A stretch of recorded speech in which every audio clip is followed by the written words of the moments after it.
अस्सलाम वालेकुम जी, मैं हूं उस्मान रज़ा रैंडम पाकिस्तान के प्लेटफ़ॉर्म से एक बार फिर आपकी खिदमत में हाज़िर हूं।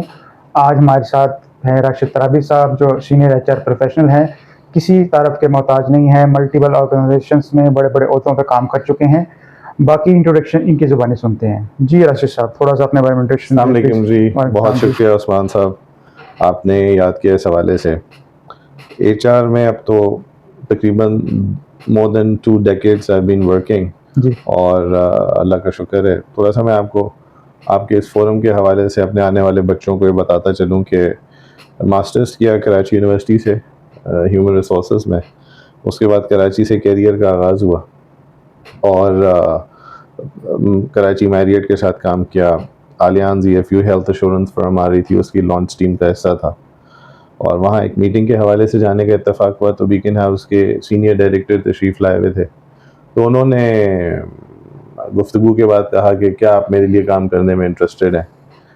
And I was like always interested in exploring new opportunities. तो बीकन हाउस एजुकेटर्स का प्रोजेक्ट आ रहा था, दी एजुकेटर्स का। तो उन्होंने मुझे ऑफ़र की कि आप लाहौर में हमें हेड ऑफिस में बंदा चाहिए, तो आप काम कीजिएगा। मुझे कोई किसी किस्म की लिमिटेशन नहीं थी, तो मैंने कहा कि क्यों नहीं, एक अच्छा है, कल्चरल एक्सपोजर भी है, सब कुछ है। क्योंकि पहले यहाँ फैमिली विजिट्स पे आते थे, यहाँ आया। अब बीकन हाउस एजुकेटर्स लॉन्च किया। एजुकेटर्स के बाद इत्तेफाक हुआ उनके it was unique project, it is still franchising school system in biggest एक वो इन्वायरमेंट है इन द वर्ल्ड। तो उनके साथ काम किया। उसके बाद मुझे अपॉर्चुनिटी मिली मैक्रो कैश एंड कैरी को लॉन्च करने की।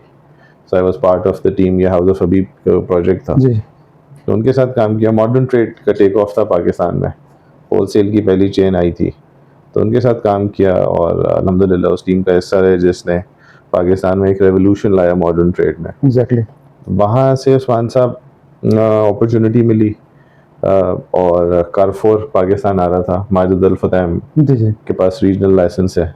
So I was the first Pakistani after 2 French who launched the project in Pakistan. Okay. और अल्हम्दुलिल्लाह आप जगह-जगह आप कारफोर का देख रहे हैं जी, जी। इम्पैक्ट क्या है। जी, जी। वहाँ से सर उसके बाद एक इनिशिएटिव, एक अपॉर्चुनिटी आई, ब्रिटिश कंसल्टिंग फर्म है मॉट मैकडॉनल्ड, जी, एग्ज़ैक्टली। उनका यहाँ पे बहुत बड़ा प्रोजेक्ट है, सेटअप है, उनके लिए काम किया। इत्तेफाक से गवर्नमेंट सेक्टर के प्रोजेक्ट एडवर्टाइजमेंट आया कि पंजाब बोर्ड ऑफ इन्वेस्टमेंट और ट्रेड को ह्यूमन रिसोर्सेज में बंदा चाहिए। अप्लाई किया, जॉब हो गई। तो पहले प्राइवेट सेक्टर के लिए काम किया, फिर कंसल्टेंट्स के साथ काम किया, फिर गवर्नमेंट सेक्टर के साथ डायरेक्ट काम करने का मौका मिला और वहाँ पे काम करते करते तकरीबन 3 साढ़े 3 साल हुँ, हुँ। फिर अपॉर्चुनिटी मिली और जो मेरी लास्ट असाइनमेंट थी वो थी Ravi urban development authority. RUDA. जी, RUDA. I was the first employee. मेरे से पहले उसके चेयरमैन अपॉइंट हुए थे and I was the first employee ठीक टू है। Be hired. और अल्हम्दुलिल्लाह 3 साल का अपना टेन्योर पूरा किया। हुँ, हुँ। अब एक कंसल्टिंग फर्म के साथ अटैच्ड हूँ, ठीक है। क्योंकि बिजनेस ट्रांसफॉर्मेशन, फैमिली बिजनेसेस को कॉर्पोरेट इन्वायरमेंट की तरफ ले जाना और बिजनेस प्रोसेसेस और इन चीज़ों पे काफ़ी काम हो रहा है आजकल, लोगों में अवेयरनेस आ गई है, तो उस कंसल्टिंग के साथ काम कर रहा हूँ। ठीक तो ये है। मुख्तसर सा मेरा ठीक है। 20-22 20-22 साल का साल का सफ़र है। मुख्तसर सा। मुख्तसर सा सफ़र है। तो आपका ये सफ़र है। तो अब तक आपने 20-22 साल में जो पाकिस्तान में एचआर में काम किया है, तो एचआर की एवोल्यूशन आपने किस तरह होती देखी पाकिस्तान में? उस्मान साहब, मैं ये कहूँगा कि मैंने गोल्डन पीरियड में काम किया, हुँ, हुँ। क्योंकि ट्रांसफॉर्मेशन का क्लाइमेक्स था हुँ, हुँ। और ये क्लाइमेक्स इस तरह था कि टेल्को सेक्टर भी आया पाकिस्तान में इसी दौर में एग्ज़ैक्टली। और 2000 ऑनवर्ड्स काफ़ी डेवलपमेंट हुई। जी, टेल्को जी। सेक्टर आया, टेल्को सेक्टर के बाद हमने देखा ये मॉडर्न ट्रेड आई। मॉडर्न ट्रेड के बाद जो सबसे बड़ा रेवोल्यूशन मैं रिसेंटली देखता हूँ, ये आपकी चैट जीपीटी, एआई और इस तरफ जा रहा है। Internet, social media. और पहले तो ये था कि ये इनकी कोई वैल्यू नहीं थी, अब ये ओपिनियन मेकर्स हो गए जी, एग्ज़ैक्टली। और ओपिनियन मेकर से शायद एक स्टेप आगे निकल गए, ड्राइविंग फोर्स हो गए। हुँ, हुँ। तो मैं ये समझता हूँ कि जो हम बहुत ब्लेस्ड थे कि हमने ट्रेडिशनल कल्चर से ट्रांसफॉर्मेशन भी देखी और अब इसकी कंसोलिडेशन का वक्त आ रहा है पाकिस्तान में। हुँ, हुँ। क्योंकि जैसे एक दौर था 8-10 टेल्को सेक्टर कंपनीज थी, अब वो मर्जर एक्विजिशंस और रीस्ट्रक्चरिंग की तरफ आ रही हैं। पेट्रोलियम सेक्टर में जो इंटरनेशनल कंपनीज थी ये उनका भी सूरत हाल नज़र आती है। तो जो मल्टीनेशनल्स हैं वो एक तरह से पाकिस्तान से अपने हिसाब से एग्जिट ले रही हैं, और जो हमारा लोकल सेक्टर है वो माशाल्लाह इतना स्ट्रेंथन हो रहा है कि वो एक बड़ी खूबसूरत कॉर्पोरेट सेक्टर की शक्ल इख्तियार कर रहा है। करता जा रहा है। ठीक। आपने ज़्यादातर जो काम अभी तक किया वो ज़्यादा फॉरेन फर्म्स के साथ किया, जैसे कारफोर हो गया, जी। मैकडॉनल्ड्स हो गया। तो क्या आपके ख्याल में उस दौर में पाकिस्तान में एचआर वैसे ही ग्रो कर रहा था जैसे फॉरेन फर्म्स के साथ काम करते हुए आपको एक्सपीरियंस हुआ? मुझे लगता है कि अब ये जो मर्जर एक्विजिशंस और हमारी लोकल सेटअप्स जैसे लकी ग्रुप है, अब इंटरनेशनल है, जी। और हमारे अपने लोकल काफ़ी ग्रुप्स हैं और काफ़ी हैं, फातिमा ग्रुप है, मंशाज हैं, निशात ग्रुप वाले, और इस तरह जब ये इंटरनेशनल हो रहे हैं तो हमारा एचआर माशाल्लाह उस लेवल पे जा चुका है। स्पेशली अगर आप देखें आईटी सेक्टर में जो एचआर हमने डेवलप किया है, जी, जी। It's remarkable. वी आर मतलब probably one of the large top 4-5 countries in the world जहाँ पे थर्ड पार्टी सोर्सिंग पे आईटी में काम हो रहा है, जी, एग्जैक्टली।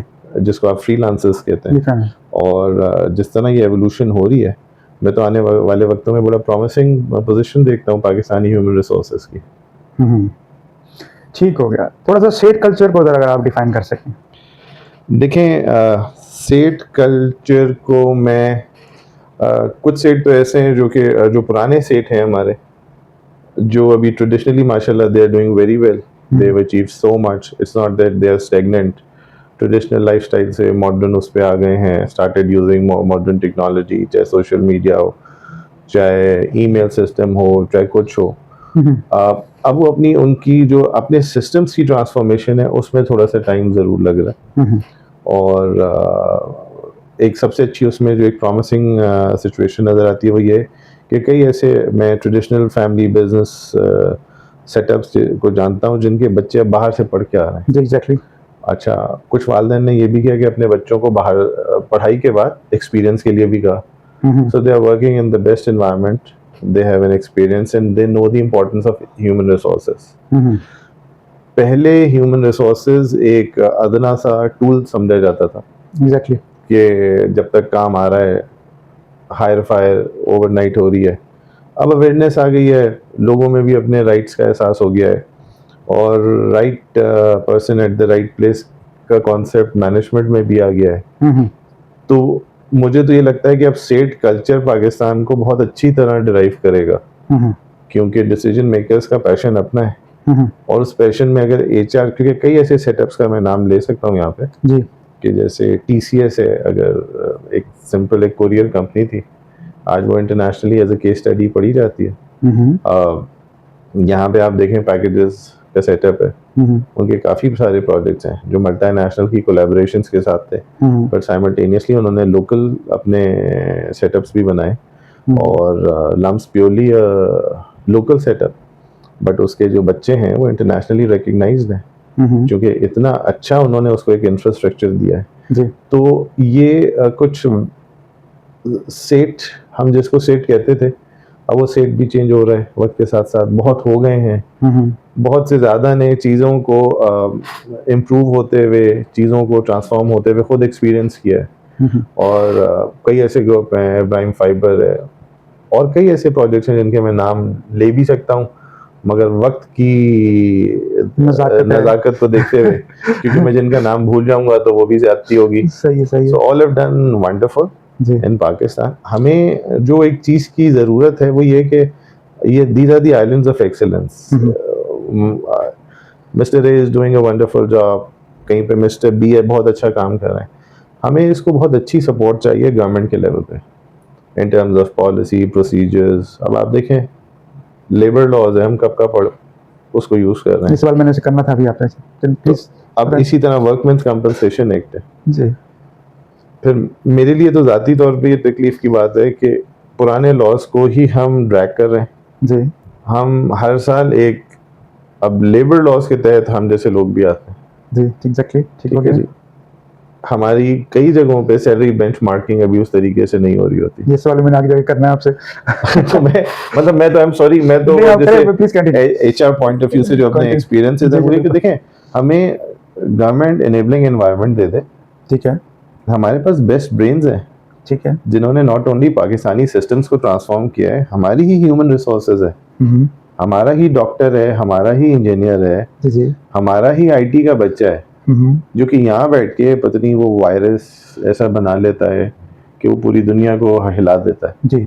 और रिसेंटली अगर आप देखें तो हमारी ह्यूमन रिसोर्सेज ने दुनिया की बेस्ट टेक्नोलॉजी, बेस्ट डिज़ाइंस के अगेंस्ट, अभी ये जो पीछे एक सल्यूट टू आवर सोल्जर्स जिन्होंने इतना अभी पीछे जो एक ये हुआ था जंग का सिलसिला, जी जी उसमें हमारी ह्यूमन रिसोर्सेज गैजेट्स तो वही थे जो पूरी दुनिया में मौजूद है, जी, एग्जैक्टली। मगर वो जो एक्सेलेंस है, ह्यूमन एक्सेलेंस, उसकी जीती जागती मिसाल आपको मिलेगी। तो हमें हमारी गवर्नमेंट को इस सेक्टर को एक वो प्लेटफॉर्म देना चाहिए सपोर्टेड बाय पॉलिसी प्रोसीजर्स, जो कि क्योंकि देखें डॉक्टर है 2.5 लाख 3 लाख, इंजीनियर है 2 लाख 3 लाख, जी एग्जैक्टली। इसी तरह पायलट होंगे 25-30 हज़ार, मगर ह्यूमन रिसोर्सेज तो 24 करोड़ की 24 करोड़ है ना सर। एग्जैक्टली। हमें पूरी मुल्क का एक कोई इस किस्म का एक कॉन्सेप्ट पेपर हो, और हम वो मुल्क हैं अल्हम्दुलिल्लाह जिसमें ह्यूमन डेवलपमेंट इंडेक्स बनता है, डॉक्टर महबूबुल हक साहब डिज़ाइन करते हैं, और वो पूरी दुनिया उस कॉन्सेप्ट पेपर को मानती है, उस डॉक्ट्राइन को पूरी दुनिया में अप्लाई किया जा रहा है। तो मैं ये समझता हूँ कि हमारे यहाँ जी हर आदमी हर फॉर्मेट पे काम करने का की सलाहियत रखता है। ठीक हो गया। आपको सर हमें पॉलिसी प्रोसीजर्स और इंफ्रास्ट्रक्चर चलो इसी से आपसे सवाल ले लेता हूँ। गवर्नमेंट साल हर साल से आपको लेबर लॉस दे के थक गई, इम्प्लीमेंट नहीं हुए आज तक। आज भी कितनी ऑर्गेनाइजेशंस हैं जो मिनिमम वेज दे रही हैं। आज भी कितनी ऑर्गेनाइजेशन, आप मुझसे बहुत ज़्यादा एक्सपीरियंस हैं, बताएंगे कि जो लेबर लॉस के मुताबिक आपकी लीव्स बनती हैं एनुअल, कितनों को मिल रही हैं? कौन सी ऑर्गेनाइजेशन ऐसी हैं जो पैसे भी पूरे दे रही हैं आपको, लीव्स भी जो आपको मिलनी चाहिए वो मिल रही हैं? कहाँ मिल रही हैं? अच्छा सर, मैं आप बहुत ही खूबसूरत सवाल है। मैं organization by organization comparative analysis करने बैठूं तो मैं कुछ ना कुछ स्केच ड्रॉ कर लूं, ठीक है। मगर इसमें मैं गुजारिश करूंगा कि जैसे गवर्नमेंट का या स्टैचुरी बॉडी का मैंडेटरी है फाइनेंशियल ऑडिट कराना, कुछ अरसे अपने मुल्क में एचआर ऑडिट कंपलसरी कर दें, आपके सिस्टम प्रोसीजर्स वैसे ऑर्गेनाइज हो जाएंगे। मगर एक एथिकल रिस्पॉन्सिबिलिटी तो ऑर्गेनाइजेशंस की आती है ना? नहीं बिल्कुल है, देखें बिल्कुल है। अच्छा, उन पे भी आती है और एम्प्लॉइज पे भी आती है कि वो अपने राइट्स के बारे में जाने। हमारा अलमिया ये है कि देखिए हम तो वो अभी भी माशरा है कि हम लाइक्स डिसलाइक्स पे मैं आई एम सॉरी रिटेल की मिसाल दूंगा, मैं बाइंग करने जाता हूँ तो मैंने वेस्ट में देखा, इधर उधर देखा, लोग जाते हैं वो प्रोडक्ट उठा के उसके पीछे उसके इंग्रेडिएंट्स और उसके बेनिफिट्स पढ़ते हैं जी। मैं आप अभी भी उस माशरे में रह रहे हैं जो आधे से ज्यादा लोग डिब्बा उठाते हैं और उसकी पैकिंग देख के ले आते हैं। तो हर आदमी को, क्योंकि इट्स एवरीबॉडीज राइट, तो वो उनको अपने राइट्स के बारे में जानना चाहिए, सवाल करना चाहिए। एग्जैक्टली। देखें अगर हर इदारा यही मैंडेटरी हो जाए उस पर कि अपनी सारी एचआर पॉलिसीज जो है वो ऑनलाइन होंगी, तो किसी एम्प्लॉय को जाके पूछना नहीं पड़ेगा कि जी लीव की गवर्नेंस का क्या प्रोटोकॉल है। ऐसा होता क्यों नहीं है फिर? इसलिए ऐसा नहीं होता कि देखें हमारे यहाँ जो बेसिक लॉज जिन चीज़ों को हम फॉलो कर रहे हैं वो इतने, आई एम सॉरी टू से बट इतने ऑब्सोलीट हैं। मैंने 2 लॉज की बात की, वर्कमेंस कंपनसेशन एक्ट या आप लेबर लॉ की बात कर रहे हैं, ये क्यों इतने ऑब्सोलीट हैं? ये क्यों नहीं अपडेटेड? आज के दौर में कोई लॉ बनता और सामने आता। और जो हमारी वहीं पे आप देखें अगर एक एम्प्लॉय जाके केस करता है तो साल उसका केस चलता है। एग्जैक्टली ऐसे ही। तो अब प्रॉब्लम ये है कि वो इसलिए भी कौम मायूस हो जाती है कुछ हद तक कि वो देखती है कि यार आवाज़ ना उठाओ, जो है अल्लाह शुक्र करो, जो बेचारा आवाज़ उठा रहा है। कि उसकी वजह ये होती है कि हमारे यहाँ जो मैंने देखा ना, मुझे देखा है कि अनएम्प्लॉयमेंट को एक्सप्लॉइट किया जाता है। ठीक है, अगर आप आवाज़ उठाना चाहते हैं तो उठाएं, फिर हम आपका कोई बंदोबस्त कर लेते हैं। देखें उसमें जब तक गवर्नमेंट बाहर की दुनिया में देखें अनएम्प्लॉयमेंट के पैरामीटर्स हैं जी, उस पर वो गवर्नमेंट अलाउंसेस देती है जी एग्जैक्टली आपको। फिर अब मैं इस तरफ आऊंगा कि आई एम सॉरी अनएम्प्लॉयमेंट शायद इस वजह से भी है कि हमारी सेक्टोरल मैपिंग नहीं है। Exactly, we don't know. हाँ जी, we are producing rather probably हमें शायद unskilled labour, yes, a labour whose skills are not required at the moment. Yes exactly, because अब आने वाले वक्तों में अगर दुनिया कह रही है कि एआई जो है दुनिया को चेंज कर देगी, तो क्या हम एआई पढ़ा रहे हैं? मैं तो अभी भी कई ऐसे ऑफिसेज में जाने का इत्तेफाक होता है कि लेटेस्ट लैपटॉप ले लेते हैं और वो असिस्टेंट के पास होता है, क्योंकि वो साहब के लैपटॉप से प्रिंट आउट लेके उनकी मेज पे रख देगा। हाँ जी। तो सर इस चीज़ों से हमें बाहर निकलना है। हमने अपने आप को फ्यूचरिस्टिकली ट्रेन करना है, ग्रूम करना है, हमने वहाँ से मैपिंग करनी है। ठीक हो गया। अभी सर ये बताइएगा, अभी आपने इंटरनेशनल मार्केट की बात की, दुनिया की बात की। जब भी हम दुनिया में देखते हैं तो हम देखते हैं कि कोई भी जॉब जैसी एडवर्टाइज होती है तो उसके साथ एक सैलरी पैकेज अनाउंस होता है। पाकिस्तान में ये बहुत ही रेयर केसेस में देखने में आता है। वो क्या लिखा होता है, depending on experience, negotiable, this and that. जब मैं भी कुछ अर्सा बाहर रहा हूँ, पढ़ने का भी इत्तेफाक हुआ, थोड़ा काम करने का भी इत्तेफाक हुआ, तो जब जॉब इंसान अप्लाई करता है तो वो देखता है कि भाई आया क्या, मैं ये जॉब अप्लाई करूं भी कि ना करूं, आया ये मेरी किसी है भी।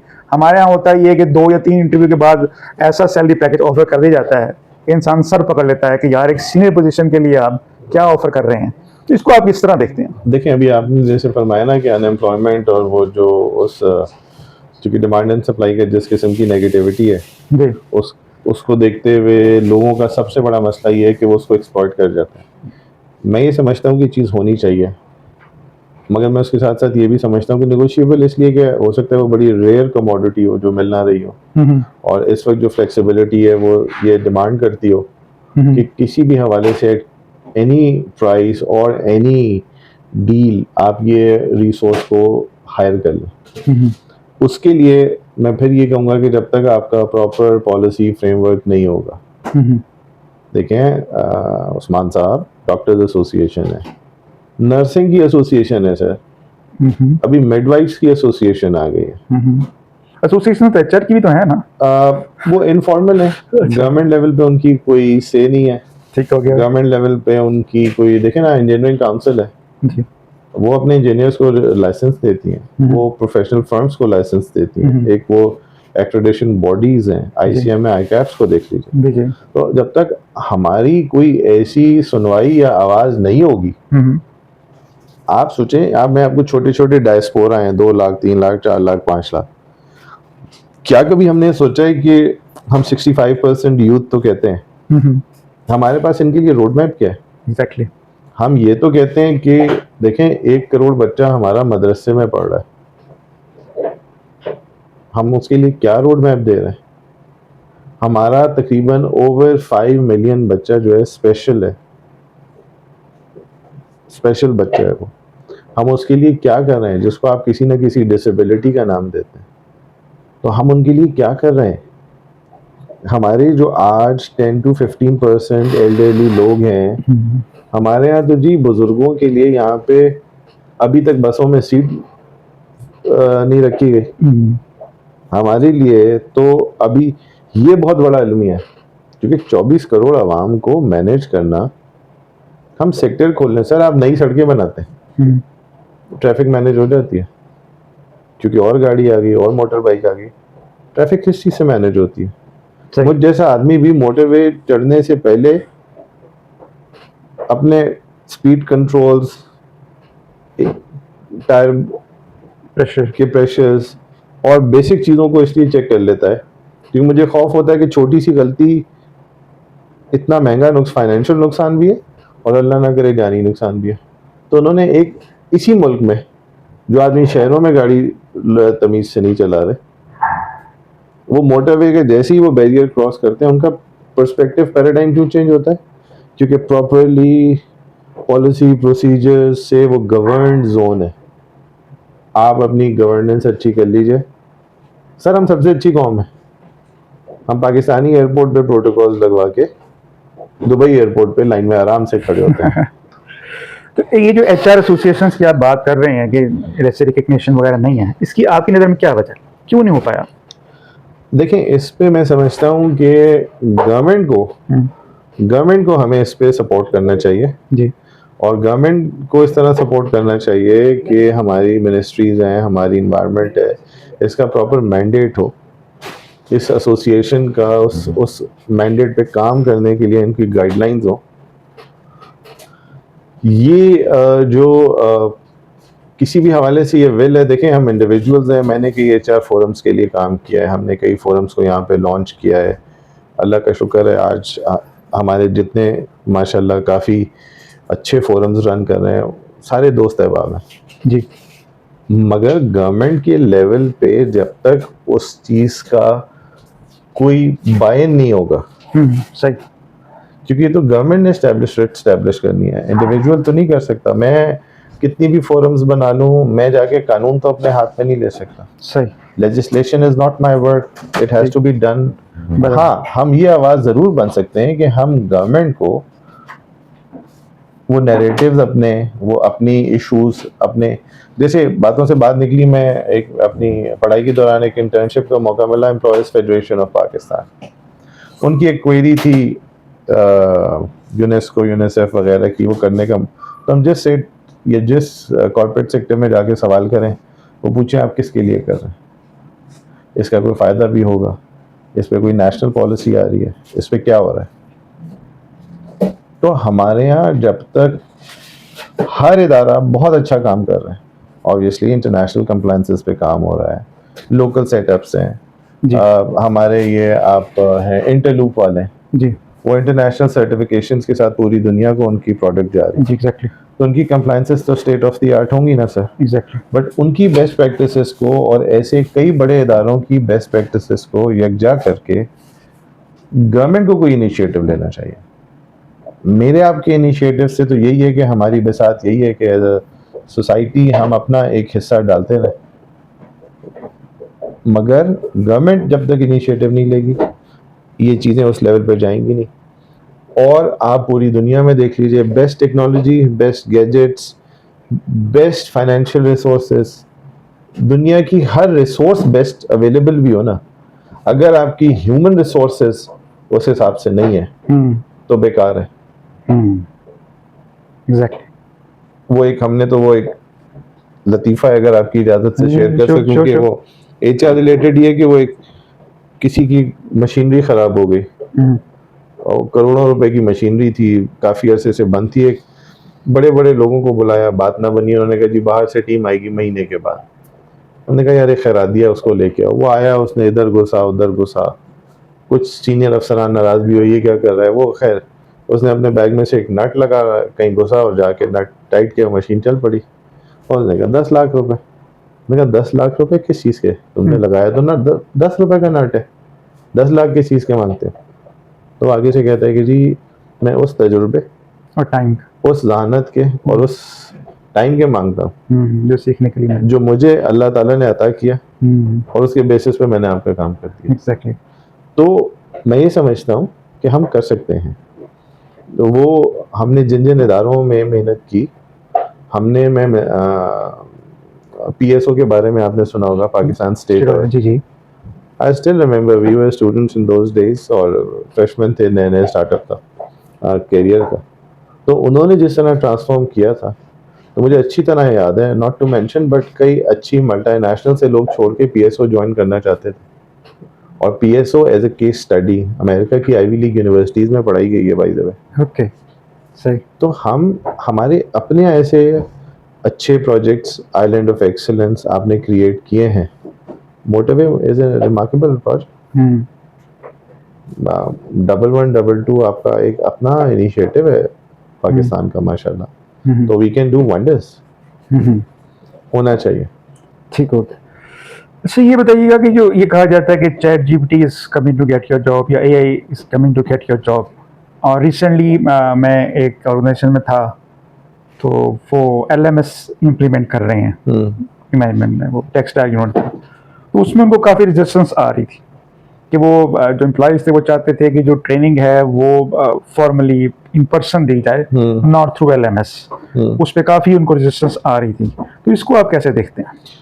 देखिए, ट्रांसफॉर्मेशन या चेंज मैनेजमेंट इतनी आसान चीज़ नहीं होती। यूनिवर्सिटीज़ में पढ़ाने का इत्तेफाक हुआ ये सब्जेक्ट, तो मैंने देखा कि it's not an easy thing to change, but changes is inevitable also, और the only thing which is constant is change. Exactly. तो जो लोग चेंज खुद नहीं होंगे प्रोएक्टिव होके, उन्हें मार्केट फोर्सेस पुश करके रिएक्शन में चेंज करवा लेंगी। बड़ी प्यारी बात की आपने, बहुत चेंज ज़बरदस्त बात तो आनी है। जी। अब ये कहना कि हमारी जॉब्स ले लेंगे, लगता है उस्मान साहब, लगता है ऐसे ही था कि 40 साल पहले जो टाइपिस्ट बैठा है उसकी जॉब खत्म हो गई। वो ठीक है, टाइपिस्ट की जॉब खत्म हुई है, मगर computer operators, data entry operators, एक गैजेट में कितनी चीजें निकल आई हैं। वो पता नहीं क्या क्या कर रहा है आपके लिए।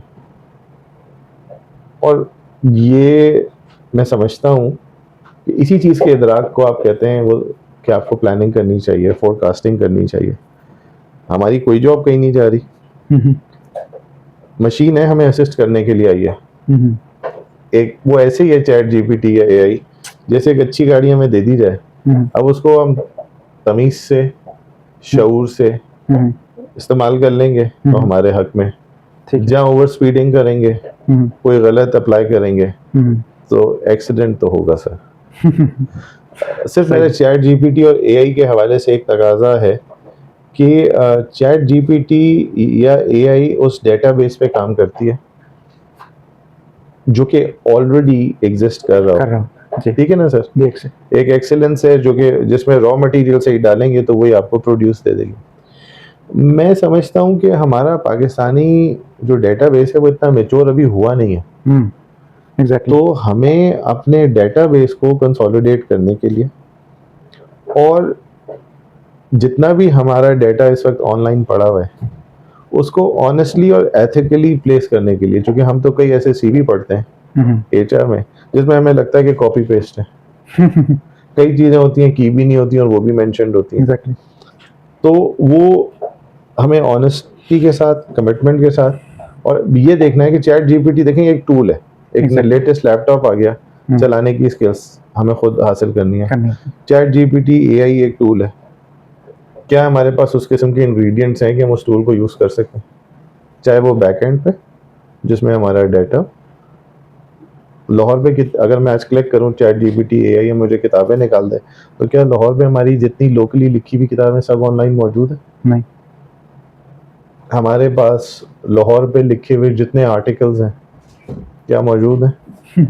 तो वो क्या निकाल के देगा मुझे? जो अवेलेबल होगा। जो अवेलेबल होगा, अवेलेबल वही होगा नैरेटिव जो कि जिन्होंने लिखा उन्होंने डाल दिया। और ये नहीं कि लोग इंटरेस्टेड नहीं है, आजकल वो बच्चों का ये टिकटॉक बड़ा फेमस हो रहा है। तो वो यंगस्टर्स हैं, वो देख के अजीब सा लगता है, खुशी भी होती है कि यंगस्टर्स हैं फैसलाबाद के, इधर उधर के, उनके 2-2 मिलियन 3-3 मिलियन फॉलोअर्स हैं। एग्जैक्टली। तो हमारे यहाँ पे, और ये तो बहुत अच्छी एक इनिशिएटिव हो सकता है कि हमारे जो सीनियर प्रोफेसर्स हैं, हमारी जो टीचिंग फैकल्टी है, हमारे जो प्रोफेशनल्स हैं, उन पे चैट जीपीटी और एआई के जो कोर्सेज हैं वो भी, डेटाबेस को कंसोलिडेट करने की अपॉर्चुनिटीज़ भी, इस पे गवर्नमेंट को लीड लेनी चाहिए। ये गवर्नमेंट का इनिशिएटिव होना चाहिए, क्योंकि देखें जब तक ये गवर्नमेंट लीड नहीं करेगी सर, तो वही मसला होगा जो गवर्नमेंट अक्सर ये कह रही होती है कि सोशल मीडिया पे मैच्योरिटी दिखाई जाए, सोशल मीडिया पे पाकिस्तान के हवाले से पॉजिटिविटी दिखाई जाए। कंट्रोल नहीं है ना सर, आप कंट्रोल कीजिए, क्यों नहीं ठीक होगा? फ्रीडम भी हो, आज़ादी भी हो इजहार राय की, मगर हम इजहार राय तो ठीक कर, हमारे पास तो इन्फॉर्मेशन भी नहीं है। तो इसलिए आप अपने डेटाबेस को स्ट्रेंथन कीजिए। आने वाला वक्त जो है ये ना हो कि लाहौर के बारे में आप किसी और की किताब पढ़ रहे हैं और लाहौर में लिखी हुई किताबों से आप मुस्तफीज़ ना हो पाएँ जो आज तक लिखी गई हैं। सही सही। अच्छा, ये भी बताइएगा प्लीज़ कि पूरी दुनिया में जब आप जॉब स्टार्ट करते हैं या आप कैरियर स्टार्ट करते हैं तो मोस्टली आपको एक कैरियर पाथ दिया जाता है कि बाय दिस टाइम अगर आप प्रोग्रेस हैं तो आप यहाँ पे करें, यहाँ पे करें, यहाँ पे करें। और एक चीज़ जिसको हम एचआर की किताबों में पढ़ते हैं या वैसे हम सुनने में आती है, सक्सेशन प्लानिंग, उसका मुझे पाकिस्तान में तो काफ़ी फुकदान नज़र आता है, और कैरियर पाथ तो मुझे तो आज तक नहीं समझ आया किसी को मिला है पाकिस्तान में।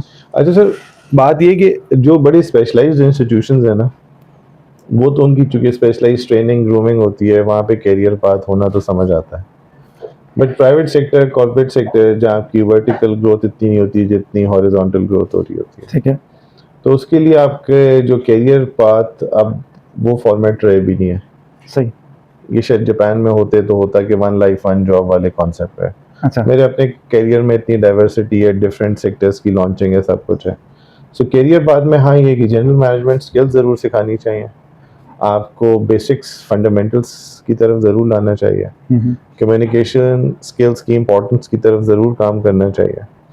मगर अब करियर पाथ आप किसी को भी दें तो क्या दीजिएगा, जब क्योंकि एवरेज एक एम्प्लॉयमेंट टर्म किसी भी एम्प्लॉय की अब एक ऑर्गेनाइजेशन के साथ 4 से 5 साल रह गई है मुश्किल से, और it's very rare that people continue with the same organization for more than a certain period.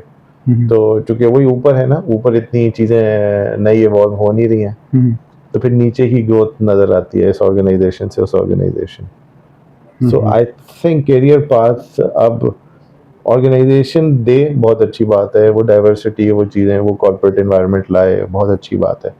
मगर अब ये एम्प्लॉयज़ को, इंडिविजुअल्स को अपना खुद डिज़ाइन करना चाहिए।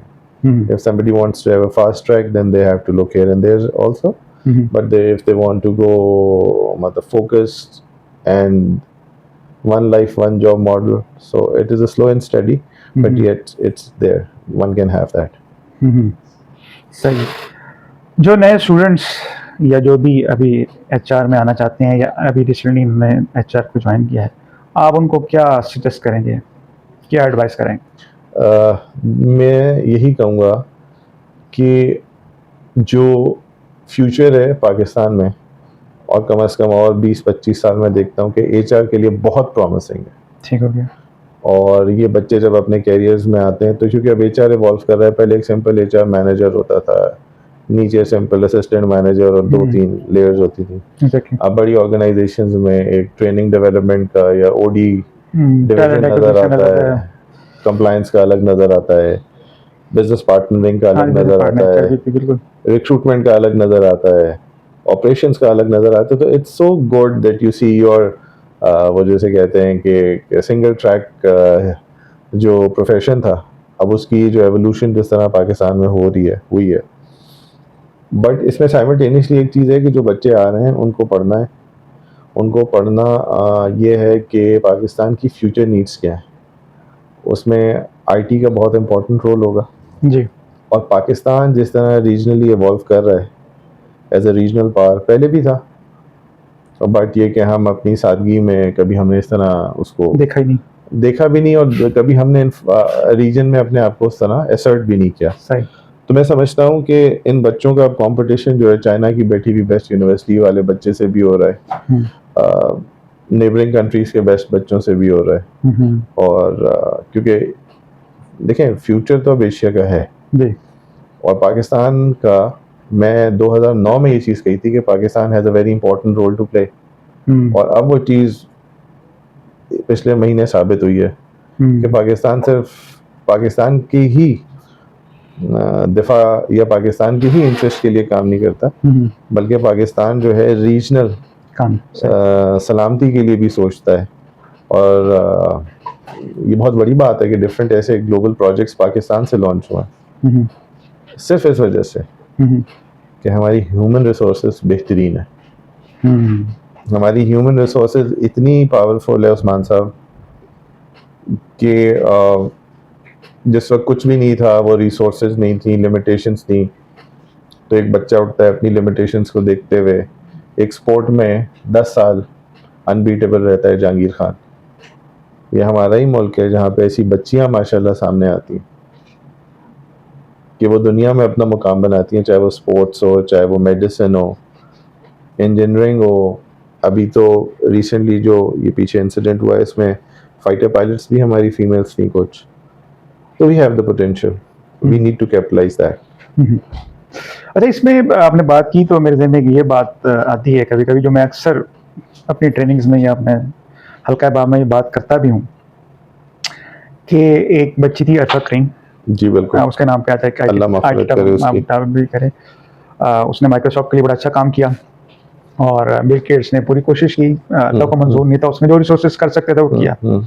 मैं इसको इस तरह देखता हूँ तराबी साहब कि अगर माइक्रोसॉफ्ट पाकिस्तानी फर्म होती और अरफा करीम ने उस कंपनी, पाकिस्तानी कंपनी के लिए काम किया होता, तो मेरे ख्याल में उसको ये कहा जाता कि जाओ बेटा पहले मास्टर्स डिग्री या PhD डिग्री करके आओ, आप सही कह रहे हैं, फिर हम आपको देखते हैं और आपका काम फिलहाल हम खुद अपने नाम से चलाते हैं। एग्जैक्टली आप सही कह रहे हैं।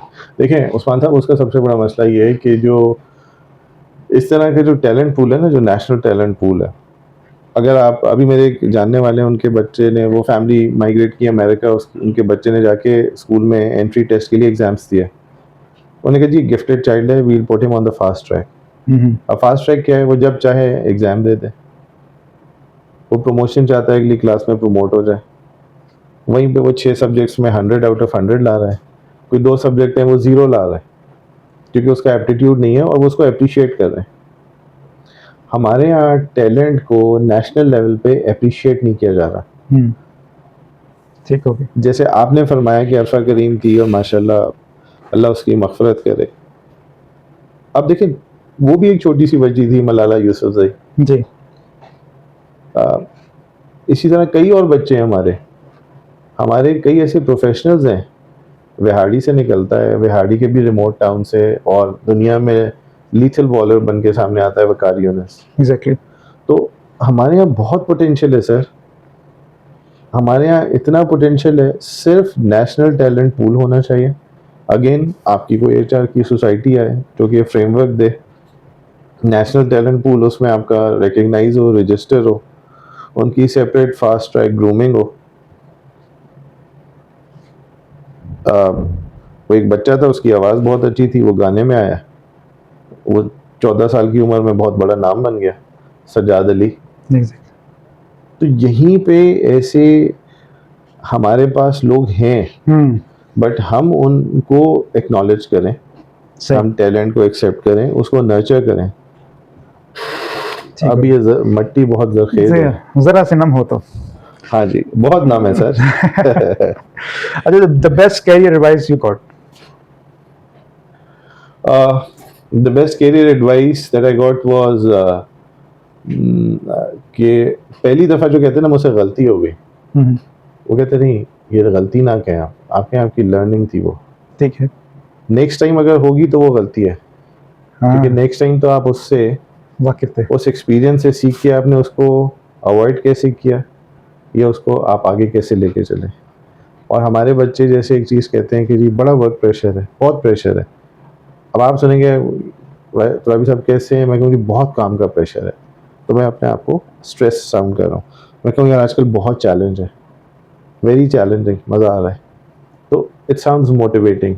जी एग्जैक्टली। तो मुझे 2-3 ऐसी एडवाइस मिली, मेरे अल्लाह का शुक्र है, मेरे सारे सीनियर्स मेंटोर्स का मैं शुक्रगुजार हूँ, जिसमें मैं अपने वालिद साहब का भी बहुत शुक्रगुजार हूँ, अपने दादा का, और मेरे जो खामोश मेरे मेंटोर रहे, मेरी वालदा, उन्होंने भी मुझे बहुत सपोर्ट किया जी।